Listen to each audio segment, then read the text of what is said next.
Assalamualaikum warahmatullahi wabarakatuh. Perkenalkan, saya Atul Miskia. Di sini saya akan menyampaikan satu materi.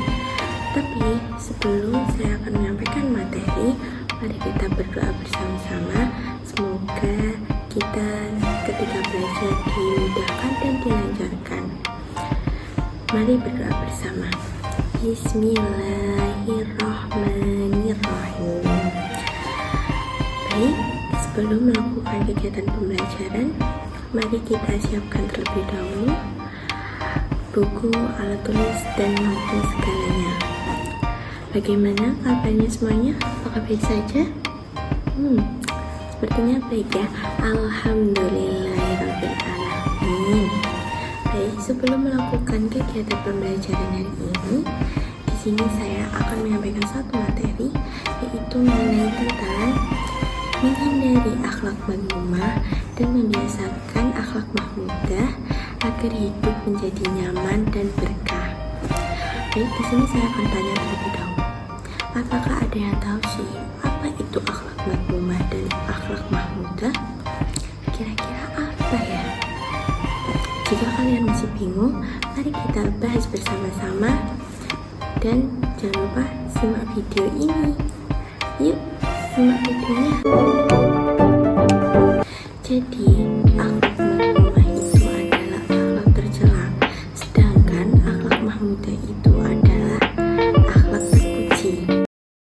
Sebelum memulai pelajaran, marilah kita tadarus Al-Quran terlebih dahulu.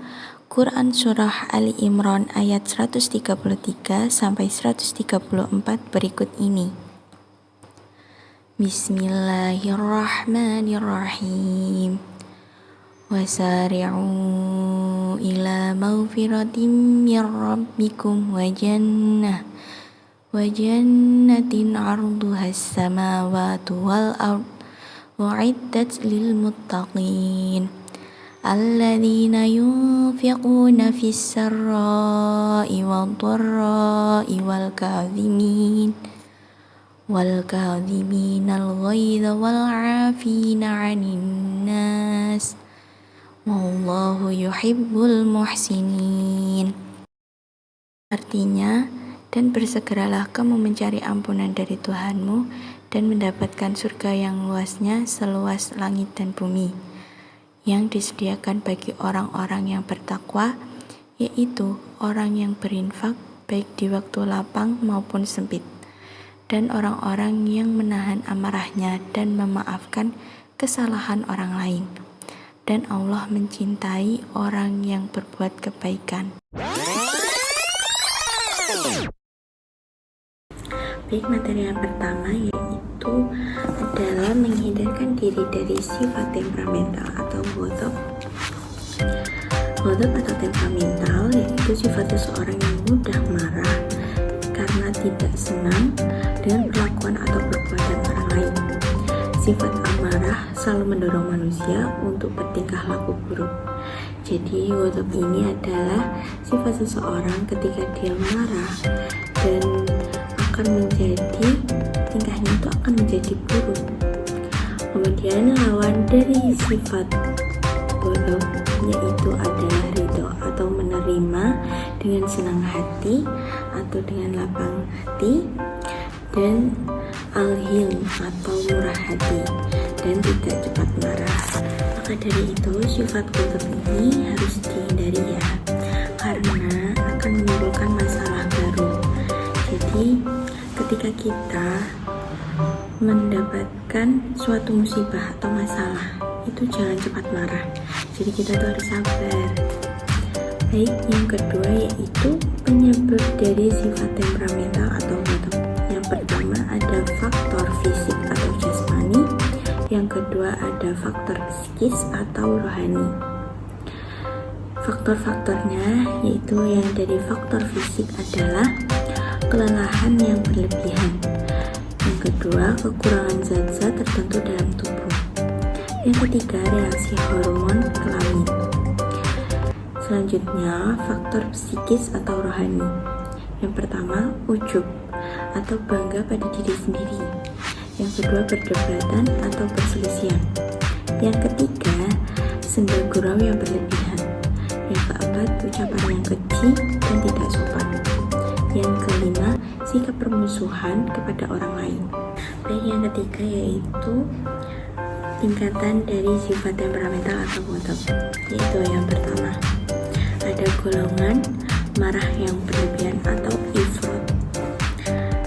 Ifrat yaitu kesulitan dalam mengendalikan sifat pemarah, bersikap berlebihan sehingga kehilangan kendali pada akalnya. Jadi pada golongan ini, ketika kita marah itu sudah sampai marahnya besar sekali dan sulit dikendalikan dengan akal. Marahnya itu terlalu berlebihan dan sulit untuk dikendalikan. Yang kedua, ada golongan yang tidak memiliki sifat marah atau tafrid. Golongan yang tidak bisa marah, tidak menunjukkan sikap marah terhadap apapun.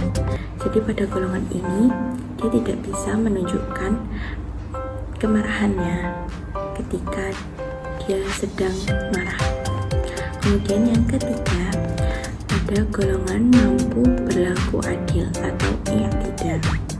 Golongan moderat antara ifrat dan tafrid, tidak kehilangan sifat marah tetapi marahannya pada saat tertentu, kemarahan sesuai porsinya.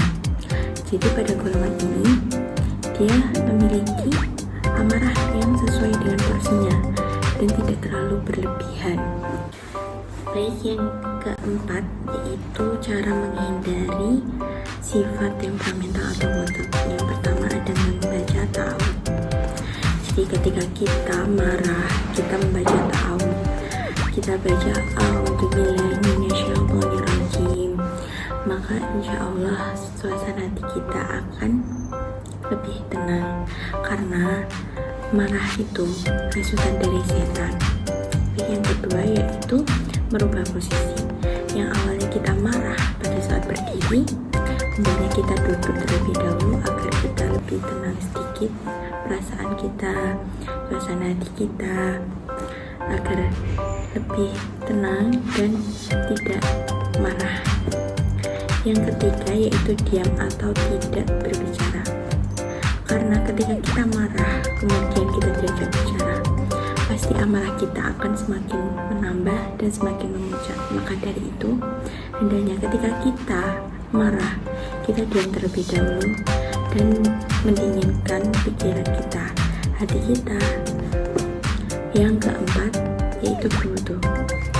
Dengan berwudu kita akan menjadi dingin dan tenang, hati kita menjadi, suasana hati kita itu menjadi dingin dan tidak marah. Jadi pada saat kita marah kemudian kita berwudu, maka ketenangan hati kita, ketenangan pikiran kita itu menjadi lebih nyaman.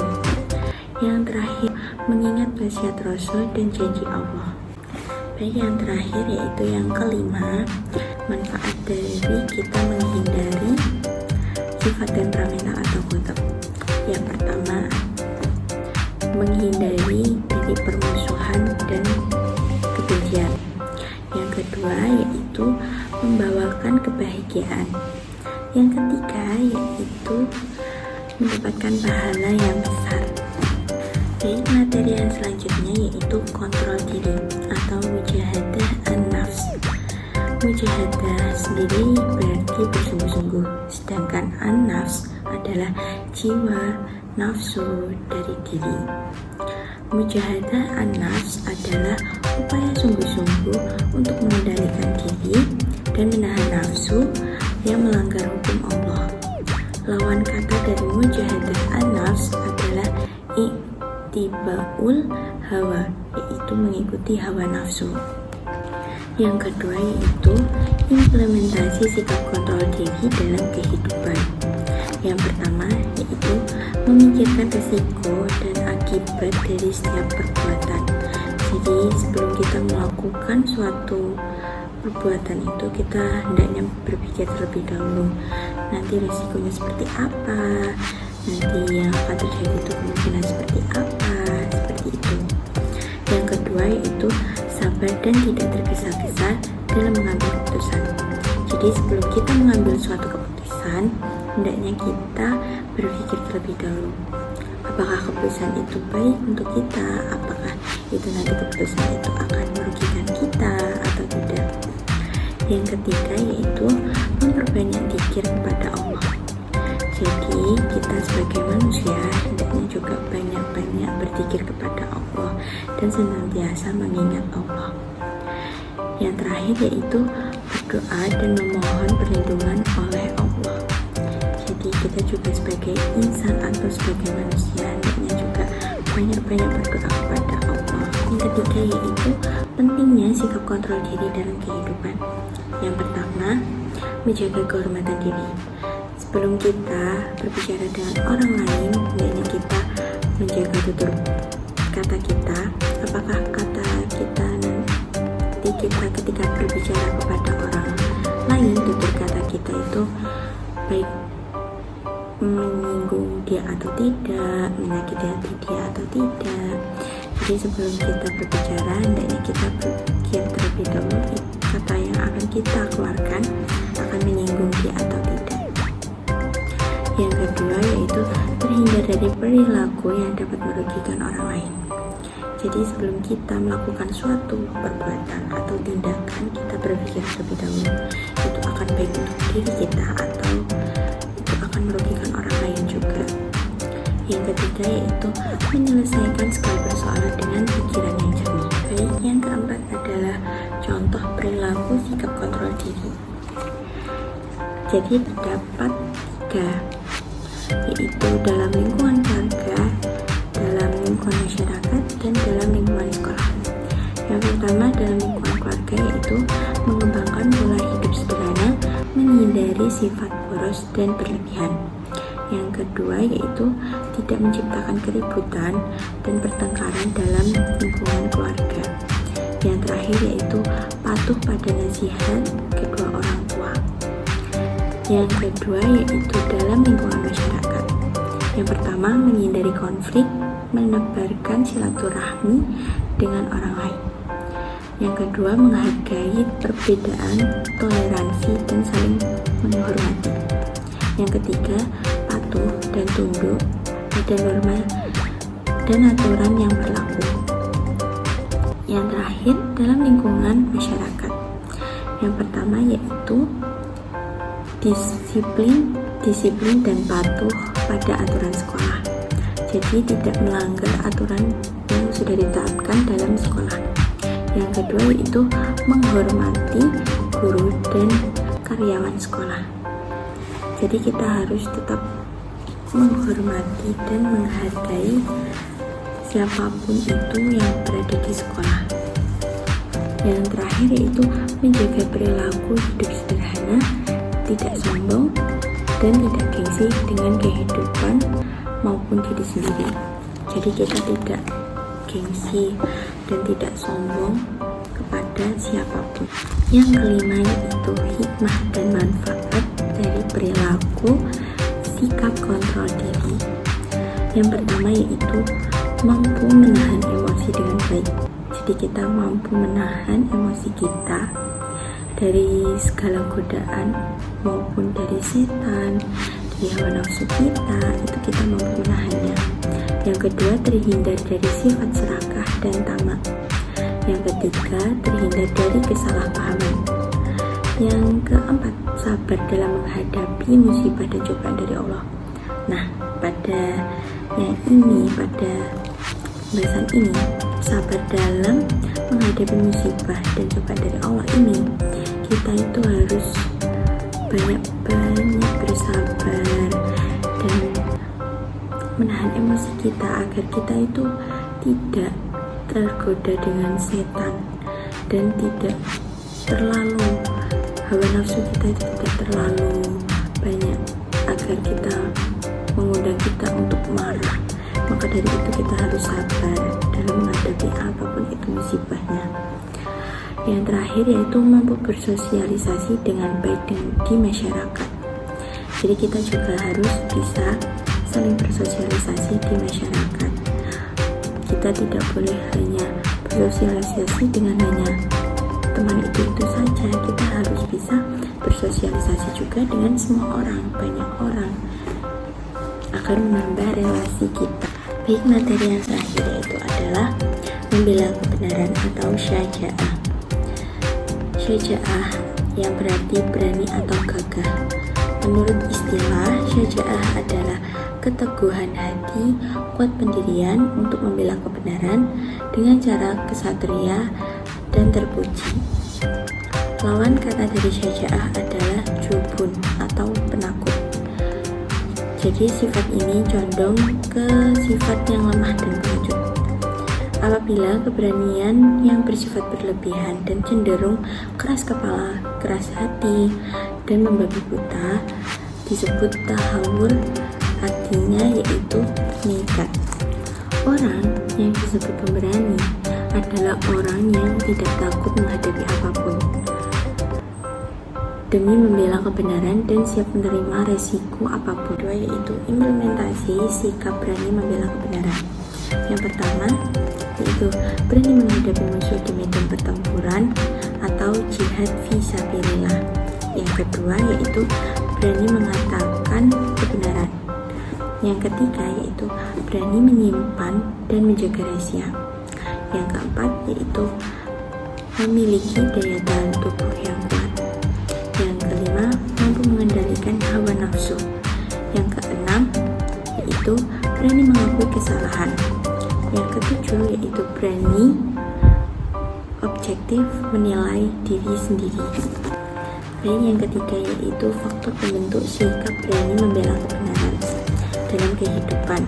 Yang pertama, yaitu takut kepada Allah. Yang kedua, tidak takut akan kematian. Yang ketiga yaitu tidak materialistis. Yang keempat yaitu kristianisasi pendidikan karakter dari keluarga, masyarakat, dan sekolah. Yang kelima, mencintai kehidupan akhirat. Yang keenam, tidak ragu-ragu dengan kebenaran. Yang ketujuh yaitu berserah diri dan yakin akan pertolongan Allah. Selanjutnya yang keempat yaitu hikmah dan manfaat sikap berani membela kebenaran. Yang pertama yaitu manfaat bagi diri sendiri. Yang kedua yaitu manfaat bagi keluarga. Yang ketiga yaitu manfaat bagi agama, negara, dan bangsa. Baik, dari materi yang sudah saya sampaikan dapat diambil kesimpulan yaitu dari akhlak madmumahnya yaitu terdapat sifat temperamental atau wadok, dan akhlak mahmudahnya yaitu sikap kontrol diri dan juga berani membela kebenaran. Kesimpulannya yaitu ketika kita marah, ketika kita tidak senang hati oleh orang lain, ketika kita melakukan suatu tindakan, dan ketika kita ingin marah, sebaiknya kita senantiasa beristighfar, kemudian berwudu, sabar dalam menghadapi hal tersebut, dan ingat, jangan lupa tetap belajar dan semangat belajar, tetap semangat menuntut ilmu, karena menuntut ilmu itu tidak akan ada habisnya. Dan jangan lupa tuntutlah ilmu sampai ke negeri Cina. Baik, sekian materi yang sudah saya sampaikan. Apabila ada kesalahan dari tutur kata saya ataupun perilaku saya, tingkah laku saya, mohon dimaafkan. Sekian, terima kasih, kurang lebihnya mohon maaf. Wassalamualaikum warahmatullahi wabarakatuh. Jangan lupa tetap semangat belajar ya teman-teman. Bye bye, see you.